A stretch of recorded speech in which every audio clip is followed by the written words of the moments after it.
नूह के सरदार गुरमुख Singh senior secondary school में बीती मंगलवार साय सर्वधर्म समाज सम्मेलन में सभी धर्मों के धर्म गुरुओं ने शिरकत कर भाईचारा, प्रेम, सद्भाव का पाठ पढ़ाया। इस मौके पर जिला उपायुक्त अखिल पिलानी, पुलिस कप्तान राजेश कुमार, एडीसी प्रदीप मलिक ने लोगों को गोहत्या, नशा एवं साइबर अपराध के बारे में जागरूक करते हुए मेवात को इन सामाजिक बुराइयों से दूर रहने का आह्वान किया। कार्यक्रम के दौरान हिंदू, मुस्लिम, सिख, ईसाई आदि धर्म से संतों ने अपने अपने विचार रखे। संतों ने कहा कि भारत वे देश है जो सुख शांति की कामना करता है। ऑल इंडिया इमाम ऑर्गेनाइजेशन के राष्ट्रीय अध्यक्ष डॉक्टर उमर अहमद इलियासी ने अपने संबोधन में कहा कि भारत में सभी धर्म के लोग भाई भाई। ईश्वर की पूजा पद्धति अलग है लेकिन मकसद एक ही है।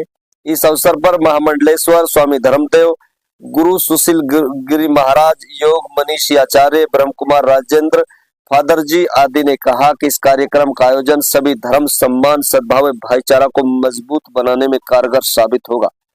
इतना ही नहीं, इस मौके पर इस तरह का बड़ा आयोजन बहुत जल्द मेवात को देखने को मिलेगा, जिसमें सभी मेवात के सामाजिक व राजनीतिक लोगों ने पंडाल में हाथ उठाकर विश्वास दिलाया। हालांकि इस अवसर पर उम्मीद के लिहाज से भीड़ कम देखी गई, लेकिन संदेश साफ गया कि मेवात में भाईचारा और राष्ट्र प्रेम की कमी नहीं है। यहाँ पर सभी धर्मों के लोग मोहब्बत से रहते हैं और एक दूसरे के सुख दुख में काम आते हैं। इस तरह के आयोजनों से इलाका में और ज्यादा भाईचारा और मोहब्बत मजबूत होगा।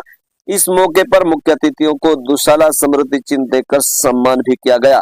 सर्वधर्म समाज सम्मेलन कार्यक्रम में शामिल हुए सभी संत व धर्म गुरुओं ने संयोजक सरदार गुरुचरण सिंह मलिक, सह संयोजक भाजपा जिलाध्यक्ष सुरेंद्र सिंह पिंटू, डॉक्टर सुरेश बघेल, मुश्ताक अहमद इलियासी व समस्त आयोजनकर्ता व उपस्थित सभी मेवात के राजनेता, सामाजिक कार्यकर्ता व प्रशासनिक अधिकारियों का दिल से आभार जताया।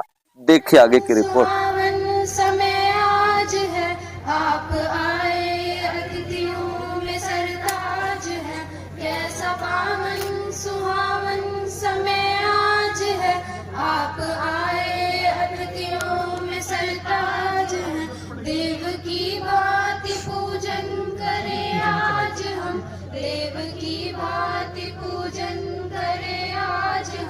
स्वागतम स्वागतम स्वागतम स्वागतम। एक साथ बुलाकर इस मेवात क्षेत्र से पूरे भारत में एक संदेश देना मकसद था, क्योंकि कुछ समय पहले इसी नूह के अंदर, इसी मेवात क्षेत्र के अंदर, जब यहाँ जल अभिषेक की यात्रा के दौरान यहाँ कुछ अनासिर लोग थे, कुछ ऐसे शरारती तत्व थे जिन्होंने इस मेवात के माहौल को खराब करने की साजिश रच के माहौल को खराब किया और जलाभिषेक के दौरान बहुत हालात इस कदर खराब हो गए थे, इस तरह से पूरे क्षेत्र का बदनामी हो गई थी।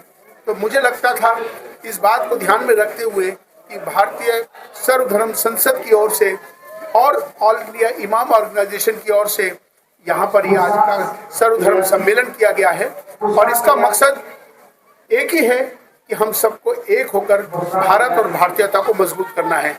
हमारी सभी जातियां जरूर अलग हो सकती हैं, हमारी पूजा पद्धति जरूर अलग हो सकती है, हमारे पंथ जरूर अलग हो सकते हैं, इबादत करने के तरीके जरूर अलग हो सकते हैं और हमारे सबके धर्म जरूर अलग हो सकते हैं, लेकिन हमारा जो सबसे बड़ा धर्म इंसान और इंसानियत है, भारत में रहते हम सब भारतीय हैं। अब हम सब मिलकर भारत को मजबूत करें, भारतीयता को मजबूत करें। राष्ट्र प्रथम है, राष्ट्र सर्वोपरि है, इस भाव के साथ ये कार्यक्रम हुआ है जिसमें सबने सहमति बनी है और अगला एक बहुत बड़ा कार्यक्रम यहाँ होने जा रहा है। मुझे लगता है कि ये कार्यक्रम होने से भारत हमारा विश्व गुरु बने और आगे बढ़े एक साथ होकर, क्योंकि वसुदेव कुटुंबकम की बात हुई है, हम सब एक हैं, हम सब एक परिवार हैं। उसी बात को लेकर ये आज का ये कार्यक्रम हुआ है। मैं सभी को पुनः आयोजकों को और तमाम मेवात के लोगों को इसके लिए मुबारकबाद देता हूँ। बहुत बहुत शुक्रिया। गर्जी नहीं होनी चाहिए, हम अपने लिए न जिए, औरों को जीवन देने का प्रयास करें। तभी मैं एक पंक्ति कह देना चाहता हूँ, जीना उसका जीना है जो औरों को जीवन देता है। क्या है जीवन, क्या है जिंदगी? जो औरों को जीवन देता है उसी को जीना आता है, और जो अपने लिए केवल जीता है हम ये समझते हैं वो भी पूरा जीवन नहीं कहलाता। लेकिन फिर भी चलो अपने लिए जी रहा है, किसी को सता नहीं रहा, तब भी ठीक है। लेकिन अपने लिए जी रहे हैं लेकिन दूसरों को सता रहे हैं। और कुछ ऐसे भी होते हैं न खुद जी पाते न दूसरों को जीने देते हैं। ऐसे लोगों की धरती पर कोई जरूरत नहीं है, वो धरती पर बोझ हैं। उनको सही मार्ग पर आना होगा, सही रास्ते पर आना होगा, जीवन की वास्तविकता को पहचानना होगा, समझना होगा कि मानव किस लिए परमात्मा ने भेजा है, इंसान को ईश्वर ने किस लिए भेजा है। परमात्मा ने भेजा तो इसलिए जा मेरे प्यारे, मेरी सृष्टि में तू जाकर के मैनेज कर। ये मैनेजर बना करके परमात्मा ने इंसान को यहाँ पर भेजा है। हमारी मैनेजमेंट अगर खराब हो जाएगी, हम मैनेज नहीं करेंगे, तो ऊपर वाला कहेगा मुझसे भूल हो गई, दोबारा तेरे को नहीं भेजूंगा, तूने वहां पर जाकर के किरदार सही नहीं दिखाया। अब मंच होते हैं, मंचों पर जैसे अभी पीछे रामलीलाएं भी हुई हैं, नाटक होते हैं, अब वहां पर लोग अभिनय करते हैं। अगर किसी को अभिनय ठीक करना नहीं आता, एक्टिंग ठीक करनी नहीं आती, तो फिर वहां के जो पिक्चर बनाने वाले, मंच चलाने वाले, कार्यक्रम रखने वाले कलाकार को कहते हैं भैया अगली बार तेरे को ये पाठ नहीं मिलेगा क्योंकि तू पाठ ढंग से नहीं कर पाया है। तो मानव भी यहाँ पर सद्भाव का पाठ लेके आया है, प्रेम प्यार का पाठ लेके आया है, दूसरे की भलाई का पाठ लेके आया है। अगर इसको पाठ करना नहीं आएगा, सही किरदार निभाना नहीं आएगा, तो ऊपर वाला भी कहेगा मुझसे चूक हुई, अब आगे मैं सावधान हो जाऊंगा, तेरे को दुनिया में नहीं भेजूंगा। अगर भेजूंगा, अब तुझे मैंने 2 पैर दिए थे, 2 हाथ दिए थे, लेकिन अगर भेजा तो फिर मैं तेरे 2 हाथ की जगह भी 2 पैर और लगा दूंगा, यानी 4 पैर वाला बना दूंगा,